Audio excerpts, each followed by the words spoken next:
आज हम predictive modelling और फ्रॉड डिटेक्शन का अभ्यास करने वाले हैं। सबसे पहले तुम्हें यह समझने की जरूरत है कि प्रिडिक्टिव मॉडलिंग का मतलब क्या होता है। प्रिडिक्टिव मॉडलिंग बेसिकली एक ऐसा मैथमेटिकल प्रोसेस है जो एक थिंग के, अब ये थिंग कुछ भी हो सकता है, ये थिंग एक घर हो सकता है, ये थिंग एक फ्रॉड हो सकता है, ये थिंग कुछ भी हो सकता है, ठीक है। तो प्रिडिक्टिव मॉडलिंग बेसिकली एक ऐसा मैथमेटिकल प्रोसेस है जो एक थिंग के फ्यूचर आउटकम्स, फ्यूचर इवेंट्स को प्रिडिक्ट कर सकता है on the basis of that things past behaviour, ठीक है। अब तुम कहोगे कि भाई प्रिडिक्टिव मॉडलिंग ऐसा करता कैसे है। अलग अलग प्रकार के डेटा होता है, हिस्टोरिकल डेटा होता है, करंट डेटा होता है, वगैरह वगैरह वगैरह। तो प्रिडिक्टिव मॉडलिंग इस डेटा को एनालाइज करता है और पैटर्न्स को आइडेंटिफाई करता है, and on the basis of this वो किसी थिंग के फ्यूचर आउटकम्स या फ्यूचर इवेंट्स को प्रिडिक्ट कर सकता है। अब हम ये समझते हैं कि फ्रॉड डिटेक्शन का मतलब क्या होता है। फ्रॉड डिटेक्शन एक ऐसा प्रोसेस है जो अगर कोई फ्रॉड एक्टिविटी हो रही है तो उस फ्रॉड एक्टिविटी को डिटेक्ट कर सकता है। लॉसेस को मिनिमाइज करना और फ्रॉड एक्टिविटीज को प्रिवेंट करना, ये कुछ फ्रॉड डिटेक्शन के गोल्स है। अब ये सारी की सारी चीजें सुनने के बाद तुम मुझे कह सकते हो कि कब से तू फ्रॉड फ्रॉड फ्रॉड फ्रॉड कर रहा है। अरे फ्रॉड आदमी, हमें ये तो बता कि तू किस टाइप के फ्रॉड्स की बात कर रहा है, क्योंकि दुनिया में तो बहुत सारे फ्रॉड्स है, बट ये जो फ्रॉड डिटेक्शन टॉपिक है, ये टॉपिक किन प्रकार के फ्रॉड्स के साथ एसोसिएटेड है, ठीक है।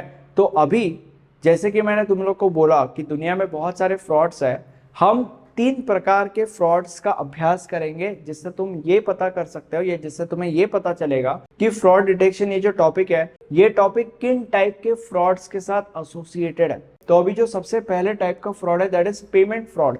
पेमेंट फ्रॉड के अंदर क्या होता है, जो भी कार्ड्स तुम पेमेंट करने के लिए यूज करते हो, जो फ्रॉडस्टर्स होते हैं वो उन कार्ड्स को चुरा लेते हैं, और एक बार उन्होंने इन कार्ड्स को चुरा लिया तो फ्रॉडस्टर्स के पास तुम्हारे सारे के सारे कॉन्फिडेंशियल डिटेल्स चले जाएंगे, और एक बार फ्रॉडस्टर्स को तुम्हारे सारे के सारे कॉन्फिडेंशियल डिटेल्स मिल गए तो फिर फ्रॉडस्टर्स तुम्हारे बिहाफ पे पेमेंट कर सकते हैं, कुछ खरीद सकते हैं, लोन्स के लिए अप्लाई कर सकते हैं, वगैरह वगैरह वगैरह, ठीक है। तो पेमेंट फ्रॉड ये होता है। अब जो दूसरे प्रकार का फ्रॉड है that is identity theft. Identity theft के अंदर जो फ्रॉडस्टर होता है वो तुम्हारे सिस्टम को किसी ना किसी तरीके से हैक करता है और अंदर घुस जाता है।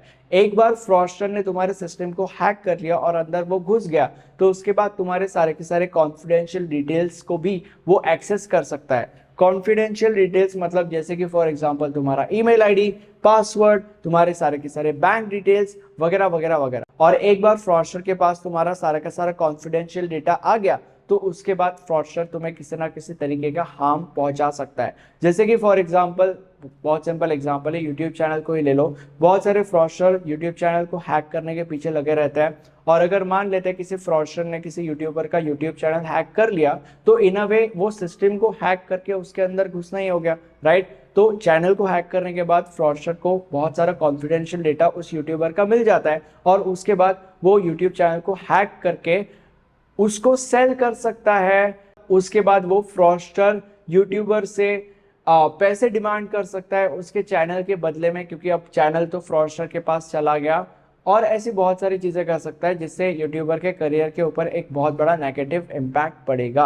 अब जो अगला फ्रॉड है that is ID document forgery. इसके अंदर जो फ्रॉडस्टर होता है वो किसी एक पर्टिकुलर इंसान का आईडी खरीदता है, और ये जो खरीदा हुआ आईडी है वो उस इंसान के ओरिजिनल आईडी से काफी मिलता जुलता है, ठीक है। और फिर आईडी को खरीद के ये फ्रॉडस्टर एक ऐसे सिस्टम के अंदर घुस सकता है जिसके अंदर वो जो इंसान है वो अपने ओरिजिनल आईडी से घुसता था, और फिर उस सिस्टम के अंदर घुसने के बाद ये फ्रॉडस्टर उस इंसान के नाम पे कुछ भी फ्रॉडुलेंट एक्टिविटीज कर सकता है।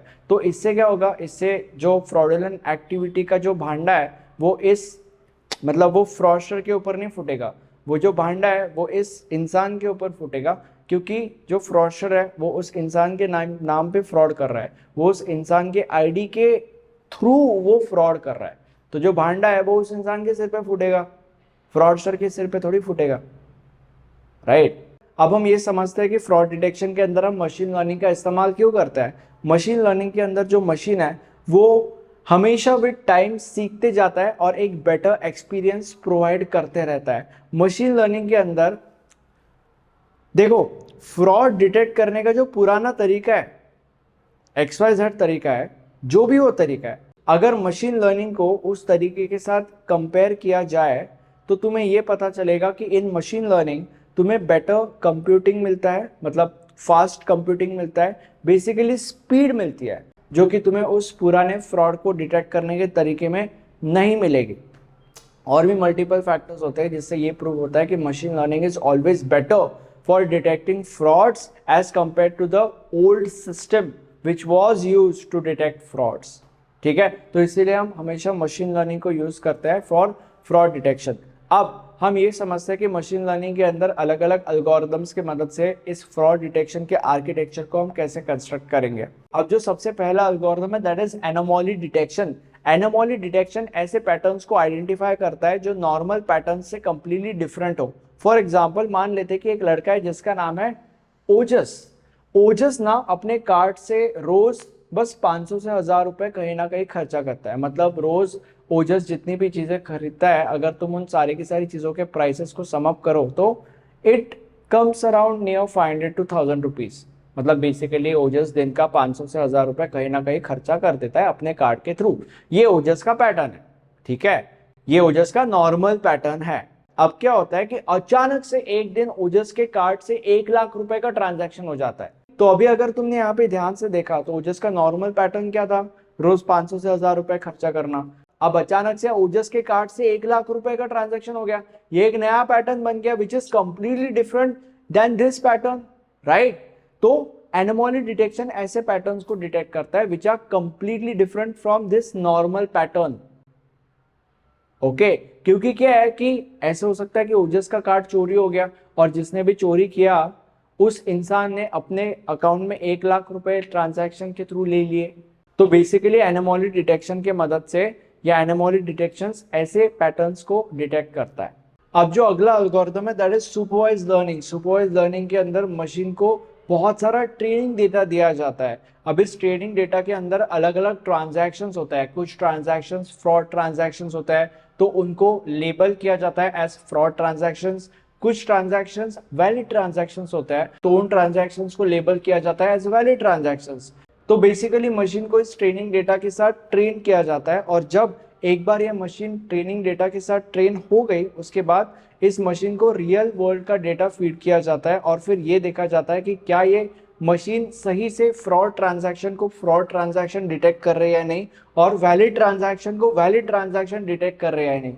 इससे अगर कोई ट्रांजैक्शन फ्रॉड ट्रांजैक्शन है तो मशीन उस ट्रांजैक्शन को एज फ्रॉड ट्रांजैक्शन डिटेक्ट करेगी और अगर कोई ट्रांजैक्शन वैलिड ट्रांजैक्शन है तो मशीन उस ट्रांजैक्शन को वैलिड ट्रांजैक्शन डिटेक्ट करेगी। अब जो अगला एल्गोरिथम है दैट इज लॉजिस्टिक रिग्रेशन।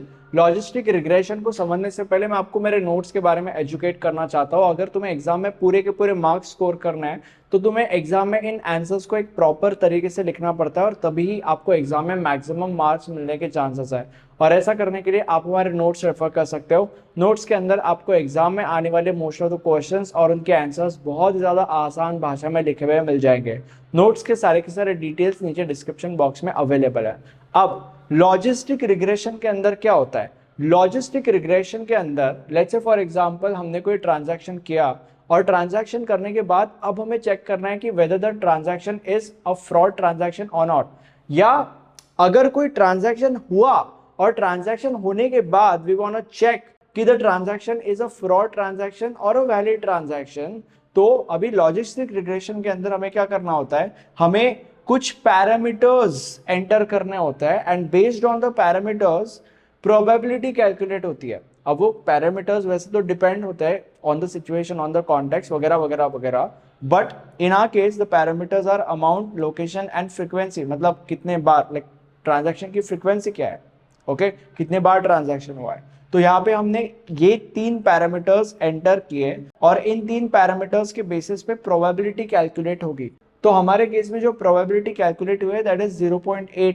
इसका मतलब ये है कि 80% चांसेस है कि ये जो ट्रांजैक्शन है ये एक वैलिड ट्रांजैक्शन है एंड 20% चांसेस है कि ये जो ट्रांजैक्शन है ये इनवैलिड ट्रांजैक्शन है या एक फ्रॉड ट्रांजैक्शन है। ओके, तो लॉजिस्टिक रिग्रेशन में ये होता है। अब मुझे कमेंट सेक्शन में बताओ कि लेक्चर कैसा लगा। Thank you so much.